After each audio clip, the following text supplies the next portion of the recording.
Good morning students. આજે આપણે revision કરશું મહેનતનો રોટલો, જેના લેખક છે પન્નાલાલ પટેલ. તો આ બોધકથામાં શ્રમ, સ્વાશ્રય અને પ્રામાણિકતાનો મહિમા કરવામાં આવ્યો છે. મોચી ભગત ભગતનું કરવાનું સ્પષ્ટ ના પાડે છે. આ મોચી ભગત દ્વારા આપણને શ્રમ, સ્વાશ્રય અને પ્રામાણિકતાનો બોધ મળે છે. જોઈએ સ્ટોરીને. કાશી નગરીમાં એક મોચી રહેતો હતો. તે બહુ પ્રામાણિક હતો, સંતોષી પણ એટલો જ.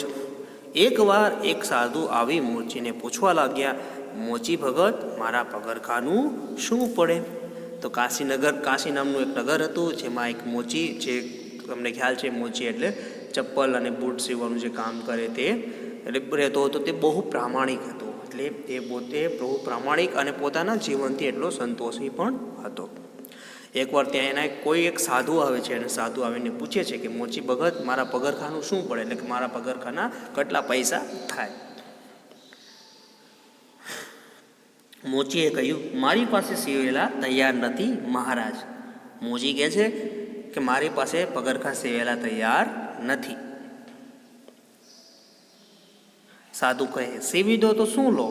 કે તમે જો કદાચ મને સીવી આપો, એટલે પહેલાંના જમાનામાં એવો તૈયાર મળે નહીં, એવો રેડીમેડમાં તૈયાર મળી જતા, બરાબર? કે કદાચ તમે મને સીવી આપો તો કેટલા પૈસા લ્યો, એવું એ પૂછે છે. મોચીએ કહ્યું, 1.5 રૂપિયો. મોચીએ કીધું, હું 1.5 રૂપિયો લઈશ. સાધુને નવાઈ લાગી. બીજાએ 2 રૂપિયા દેખાડ્યા હતા, પછી ઘટાડીને 1.5 રૂપિયા સુધી આવ્યા હતા. પણ આને તો મૂળમાં જ 1.5 રૂપિયા કહ્યો. સાધુએ પૂછ્યો, 1.5 તો કહેવાનો, પણ લેવાના કેટલા? પછી સાધુ મનમાં વિચારે છે કે બીજાએ 2 રૂપિયા કીધા અને પછી ઘટાડીને 1.5 રૂપિયા સુધી લઈ આવ્યા, એટલે ભાવતાલ કરાવ્યો, અને આને તો સીધા જ મને 1.5 રૂપિયા કહી દીધા. પછી સાધુ એને પારખે છે કે 1.5 તો લેવાના, પણ લેવાના કેટલા? કે 1.5 રૂપિયા તમે લેશો, પણ એ તો લેવાનો ભાવ છે, લેવાનો ભાવ છે, કહેવાનો ભાવ છે, પણ લેવાનો ભાવ કેટલો? એટલે સાધુ અહીંયા ભાવતાલ કરાવવા માંગતા હતા.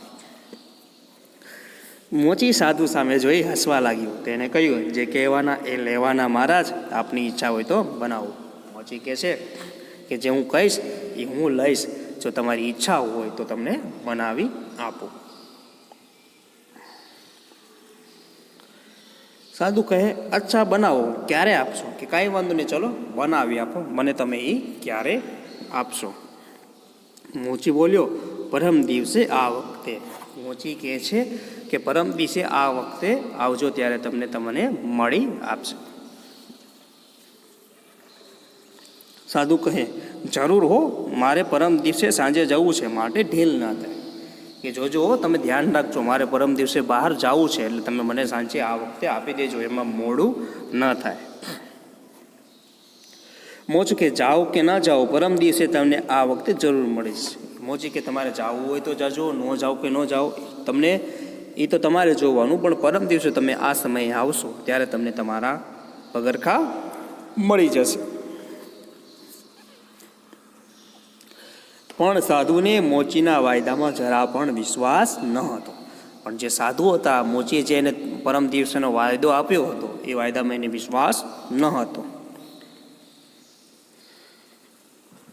બીજા દિવસે વળી એણે મોચીને ત્યાં આંટો માર્યો. મોચીને પૂછ્યું, મોચી ભગત, કેટલે આવ્યું આપણું કામ? એટલે એને વિશ્વાસ નહોતો, એટલે બીજા દિવસે જાય છે મોચીની દુકાને. મોચી દુકાને જઈને કહે છે કે હે મોચી ભગત, આપણું કામ તમે કેટલે પહોંચાડ્યું? કેટલે આવ્યું મીન્સ કે કેટલે આપણું કામ તમે પહોંચાડ્યું? મોચીએ કહ્યું, બેફિકર રહો મહારાજ, વાયદો નહીં ચૂકવું. હોય કે મહારાજ તમે બેફિકર રહો, હું મારો વાયદો જરાય નહીં ચૂકું.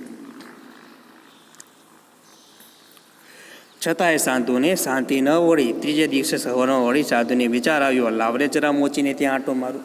છતાં એના મનમાં શાંતિ તો થઈ જ નહીં, સાધુના મનમાં. ત્રીજે દિવસે પણ તે ત્યાં જાય છે કે લાવને જરાક ત્યાં જઈને આંટો મારી આવું. પણ આ વખતે તો મોચીએ સાધુની કિંમત કરી. તેને કહ્યું, મહારાજ, તમને માણસ પારખતા નથી આવડતું, આખી દુનિયા જૂઠું જ બોલે છે એમ જ તમે માનો છો. નાહક શું કામ ધક્કા ખાવ છો? સાંજે આવજો, જાઓ. પણ આ વખતે મોચી એની કિંમત કરે છે, એટલે કે એને ખરી ખોટી સંભળાવે છે, મીન્સ કે એને સાચું કહે છે કે તમને માણસ નથી આવડતું, કે તમને માણસ ઓળખતા નથી આવડતું, કે બધા માણસ ખોટું જ બોલતા હોય એવું તમને લાગે છે. બધા આખી દુનિયા ખોટી જ છે અને બધા માણસો ખોટું બોલતા હોય એવું તમને લાગે છે. તમે સાંજે આવજો, તમારું કામ તૈયાર હશે. સાંજ સમય પ્રમાણે સાધુ આવ્યા ત્યારે પગરખા બિલકુલ તૈયાર હતા. એટલે સાંજેનો સમય થયો અને સાંજે સાધુ જાય છે અને પગરખા જોવે તો એના પગરખા એકદમ તૈયાર હતા. એટલે મોચે પોતાનો વાયદો ચૂક્યો નહીં એવું અહીંયા આપણે જોઈ શકીએ છીએ. આ જોઈ સાધુ મોચી ઉપર બહુ ખુશ થયા. તે સમજી ગયા કે મોચી સાચુકલો છે, ખરેખરો ભગત છે, કદી જૂઠું બોલતો નથી.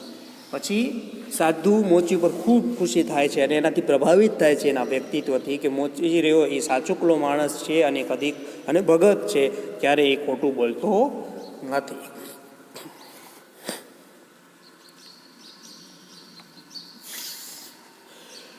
સાધુએ તેને 2 રૂપિયા આપ્યા. મોચી પાસે છૂટા પૈસા ન હતા. તે પૈસા લઈને ઊભો થયો. સાધુ એને 2 રૂપિયા આપે છે અને મોચી પાસે પૈસા છૂટા નહોતા એટલે એ પૈસા લઈને શું થાય છે? ઊભો થાય છે.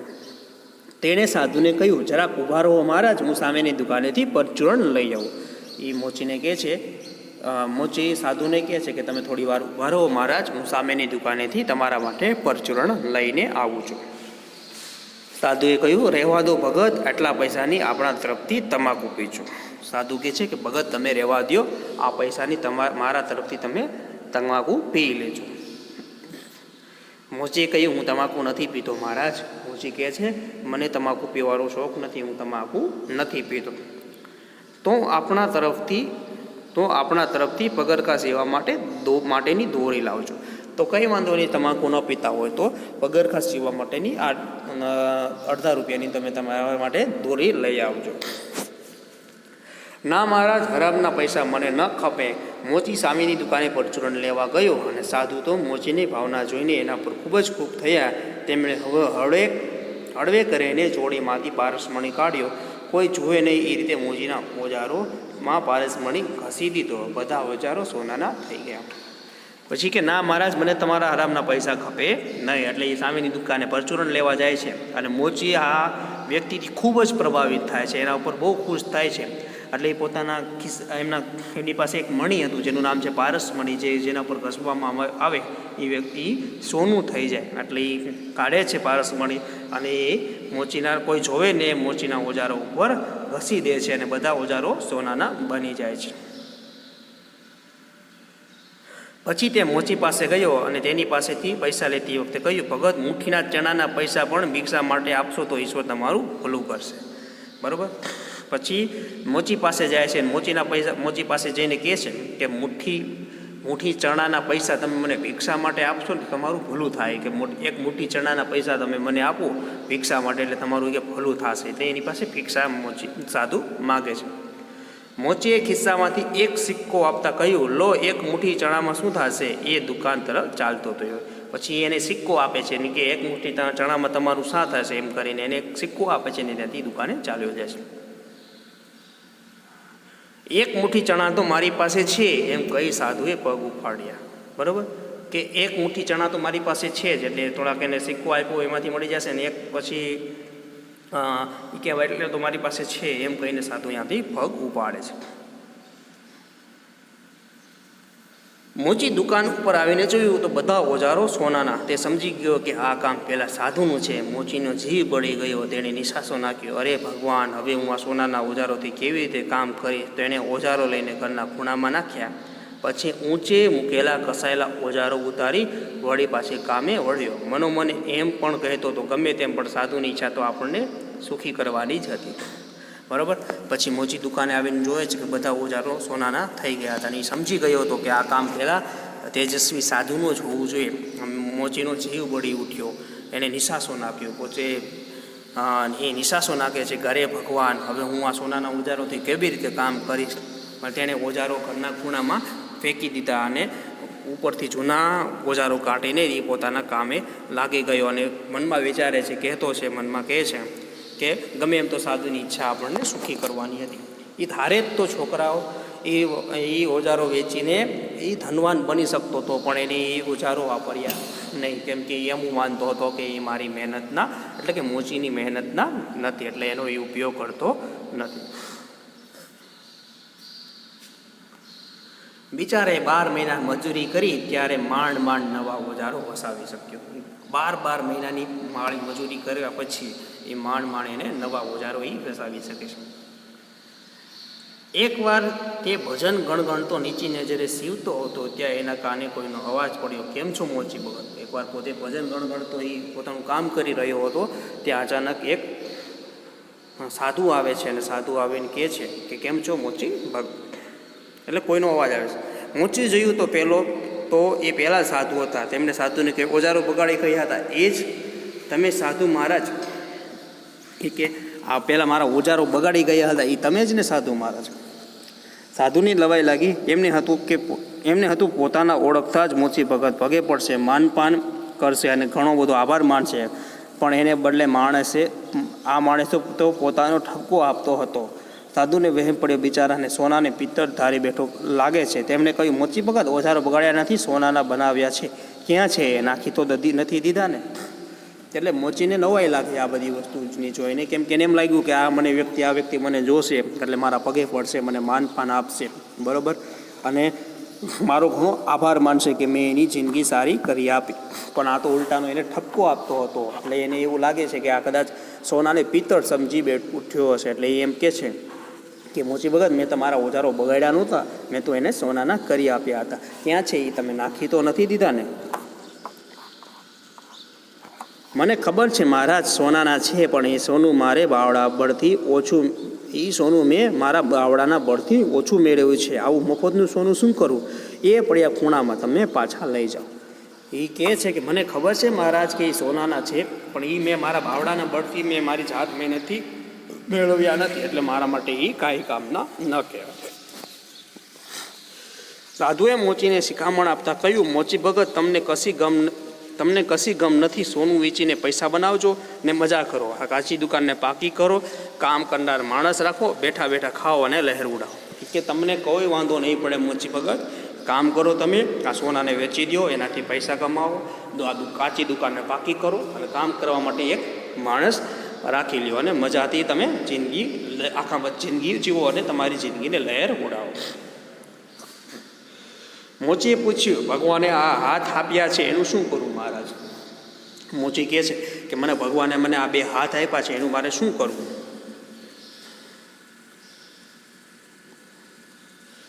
નવાઈ ભરી આંખે સાધુ તો મોચી ભગત સામે જ તાકી રહ્યા. એવું પૂછે છે કે મને આ હાથ આપ્યા છે એનું મારે શું કરવું? પહેલો એમ કહે છે કે જિંદગીની લહેર ઉઠાવો, મોજ મસ્તી કરો, કોઈ પણ જાતના શ્રમ કર્યા વગર. એટલે મોચી એમ કહે છે કે ભગવાને આ હાથ શ્રમ કરવા માટે આપ્યા છે, તો એનો હું ઉપયોગ નહીં કરી શકું, તો મારે આ હાથનું શું કરવું? એવું એ સાધુને કહે છે. તે સાધુ એની સામે એક તરફ તાકીને જોઈ રહ્યા છે. મોચીએ કહ્યું, સાધુ મહારાજ, ભગવાને હાથ પગ કંઈ બેઠા બેઠા ખાવા માટે નહીં, કામ કરવા માટે આપ્યા છે. કે આ ભગવાને આપણને જે હાથ પગ આપ્યા છે કંઈ બેઠા બેઠા ખાવા માટે આપ્યા નથી, તો કામ કરવા માટે આપ્યા છે. આ સાંભળી સાધુ બોલ્યા, મોચી ભગત સાચી વાત છે, ભગવાને કામ કરવા જ હાથ પગ આપ્યા છે. હવેથી હું પણ કમાઈને જ ખાઈશ ને તમારા જેવો જીવનનો સાચો આનંદ મેળવીશ. સાધુ મોચીની વાત સમજી જાય છે અને કહે છે કે તમારી વાત સાચી છે, ભગવાને આપણને હાથ પગ મહેનત કરવા માટે આપ્યા છે, પણ હું હવે તમારી જેમ કમાઈને જ ખાઈશ અને તમારી જેમ જીવનનો સાચો આનંદ મેળવીશ.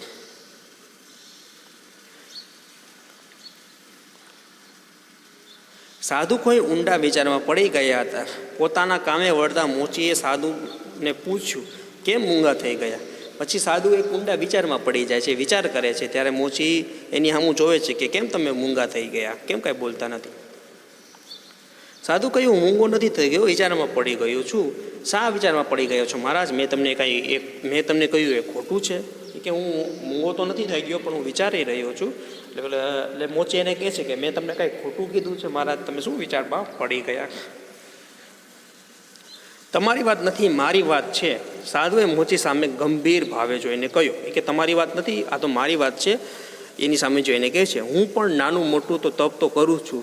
જે મારી પાસે સોનું બનાવવાનું સાધન છે, છતાં મેં એનો ઉપયોગ મારી જાત માટે કદાય કર્યો નથી. ભિક્ષા માંગીને પેટનો ખાડો પૂરું છું, પણ આજે તારી આ ભિક્ષાનો જે ગર્વ મારામાં હતો એ પણ તે ગાળી નાખ્યો છે. બરાબર?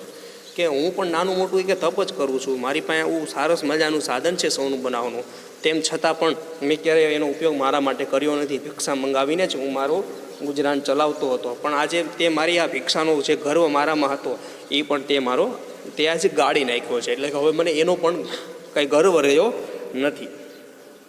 કેમ કે એ વ્યક્તિ ધારે તો એની પાસે સોનું બનાવવાનું મશીન છે, તો એને ભિક્ષા માંગવાની શું જરૂર? પણ તેમ છતાં એ ભિક્ષા માંગીને પોતાનું ગુજરાન ચલાવતો હતો. અને એને ગર્વ હતો કે મારી પાસે આવું સોના બનાવવાનું સારું એવું સાધન છે, તેમ છતાં હું એનો ઉપયોગ કર્યા વગર ભિક્ષા માંગીને ગુજરાન ચલાવું છું. પણ એ ગર્વ પણ આજે આ મોચી એનો ગાળી નાખ્યો. એટલે મીન્સ કે ઓછો કરી નાખો. આજથી તમે મારા ગુરુના, અને આજથી હું તમારો આ દાખલો યાદ કરીશ ને મારા ગર્વને તોડીશ. એ કે હવે મોચી ભગત, આજથી તમે મારા ગુરુ છો, બરાબર, અને હું તમારો આ દાખલો યાદ કરીશ અને મારા ગર્વને, એટલે મારો જે ગર્વ હતો ભિક્ષા માંગવાનો, અને હું ધોતો રહીશ. મોચી કામ કરવા ભૂલી ગયો અને સાધુની પીઠ પાછળ જોતો રહ્યો. કામે વળતા બબડ્યો, હા ખરા સાધુ. પછી મોચી કામ કરતાં ભૂલી જાય છે, બરાબર. સાધુ જઈ રહ્યા છે એની પીઠની તરફ જોઈ રહ્યો છે, અને પછી એને કહે છે, અને કામ કરતાં કરતાં એ બબડ્યો, એટલે કામ કરતાં કરતાં એ બોલે છે કે તમે ખરા સાધુ છો. હા ભાઈ કે ખરા સાધુ. સાધુની પણ ઓળખ અલગ અલગ હોય બધા માણસો પાસે. એમ અહીંયા મોચી એમ કહે છે કે સાધુ તમે ખરા, એટલે તમે સાચા સાધુ છો. તો અહીંયા આ પાઠ પૂરો થાય છે.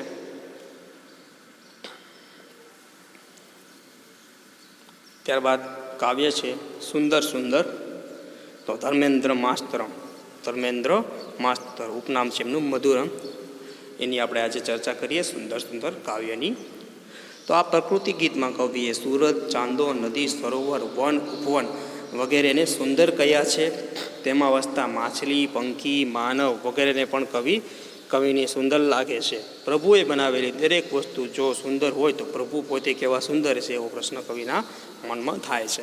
આપણે કાવ્યની ચર્ચા પહેલાં પણ કરી ચૂક્યા છે, તેમ છતાં આપણે પરિવાર એને જોઈ લઈએ. સૌ પ્રથમ તમે એકવાર કાવ્યને સાંભળી લો. સુંદર સુંદર સૂરજ સુંદર, ચાંદો સુંદર, સુંદર સરિતા ને સરોવર. કવિ કહે છે સુંદર છે. શું સુંદર છે? તો સૂરજ સુંદર છે, ચાંદો સૂરજ છે, સુંદર સરિતા એટલે નદી, અને સરોવર પણ સુંદર છે, બરાબર. સુંદર છે, પણ શું? તો સૂરજ સુંદર છે, ચાંદો સૂરજ છે, નદી સુંદર છે, અને સરોવર સુંદર છે. વિભુ હશે તો કેવા સુંદર એવું થતું મુજ મનમાં. કે વિભુ એટલે ભગવાન કેવા સુંદર હશે એવું મારા મનમાં થાય છે, કે આ બધી વસ્તુ ભગવાને બનાવી છે, અને આ બધી વસ્તુ એટલી સુંદર છે. એટલે કે સૂરજ સુંદર છે, ચાંદો સુંદર છે, પછી સરિતા સુંદર છે, એટલે નદી સુંદર છે, સરોવર સુંદર છે. આ બધી વસ્તુ એટલી સુંદર છે, તો આને બનાવનાર ભગવાન કેટલા સુંદર હશે. ઉષા સુંદર, નિશા સુંદર, સુંદર વન, ઉપવન, ગિરિવર. વિભુ હશે તો કેવા સુંદર એવું થાતું મુજ મનમાં. ઉષા એટલે સવાર, પરોઢ જે કહેવાય એ સુંદર છે. નિશા એટલે રાત્રિ પણ સુંદર છે. સુંદર વન એટલે જંગલો પણ સુંદર છે. વન, ઉપવન એટલે બગીચાઓ પણ સુંદર છે. ગિરિવર એટલે પર્વતો પણ સુંદર છે. એટલે સવાર, પરોઢ સુંદર છે, રાત્રિ સુંદર છે, પછી સુંદર છે જંગલ, બગીચાઓ અને પર્વતો. વિભુ હશે તો કેવા સુંદર એવું થતું મુજ મનમાં. તો આ બધાને બનાવનાર ભગવાન કેવા સુંદર થશે એવું મારા મનમાં થાય છે. માછલી સુંદર, પંખી સુંદર, સુંદર ધરતી શાંત સમીર. વિભુ હશે તો કેવા સુંદર એવું થતું મુજ મનમાં. તો કે માછલી સુંદર છે, માછલી ભગવાને બનાવી છે એ પણ સુંદર છે. પંખી સુંદર છે, પછી સુંદર ધરતી અને શાંત સમીર, એટલે સુંદર ધરતી છે, અને પવન કેવો છે? સમીર એટલે પવન, એ પણ શાંત છે. તો આ બધાને બનાવનાર ભગવાન એટલે કે વિભુ કેવા સુંદર હશે. કવિતા સુંદર, જીવન સુંદર, સુંદર તારા આ વિશાળ. વિભુ હશે તો કેવા સુંદર એવું થતું મુજ મનમાં. કે કવિતા સુંદર છે, આપણું જે જીવન છે એ જીવન પણ સુંદર છે, અને સુંદર છે તારા અને આપ એટલે કે આકાશ કેવડું મોટું વિશાળ છે. તો આ બધાને બનાવનાર ભગવાન કેવા સુંદર હશે. ભાષા સુંદર, આશા સુંદર, સુંદર હૈયુને માનવ. વિભુ હશે તો કેવા સુંદર એવું થાતું મુજ મનમાં. કે ભાષા સુંદર છે, આપણી આશા એ પણ સુંદર છે, અને મનુષ્યનું હૈયું એટલે મનુષ્યનું દિલ પણ સુંદર છે. તો આ બધું બનાવનાર ભગવાન એટલે કે વિભુ કેવા સુંદર હશે એવું એમના મનમાં પ્રશ્ન એવો પૂછ્યા, એવો મનમાં એમનો પ્રશ્ન થાય છે. એટલે બધી પંક્તિમાં લેખકને એવું મનમાં એવો પ્રશ્ન થાય છે કે આ બધાને બનાવનાર ભગવાન કેવા સુંદર હશે. તો કાવ્યમાં પાણી માટે કયા કયા શબ્દો વપરાયા છે? તો કાવ્યમાં સરિતા અને સરોવર પાણી માટે વપરાયેલા શબ્દો છે. બરાબર. અને બહુ સારું, બહુ સરસ મજાનું કાવ્ય છે, મધુરમે લખેલું. બરાબર. સરચોટ અને સરોળ શૈલીમાં આખું કાવ્ય છે. એક વખત કાવ્યને ફરીવાર તમે વાંચી જાજો. બધા કાવ્યોમાંથી કાવ્ય પંક્તિ પૂછાઈ શકે, કાવ્ય પંક્તિઓની સમજૂતી પૂછાઈ શકે, અને અલગ અલગ પ્રકારના પ્રશ્નો પણ પૂછાઈ શકે. એટલે તમારે મેન્ટલી તૈયાર રહેવું પડશે. Thank you.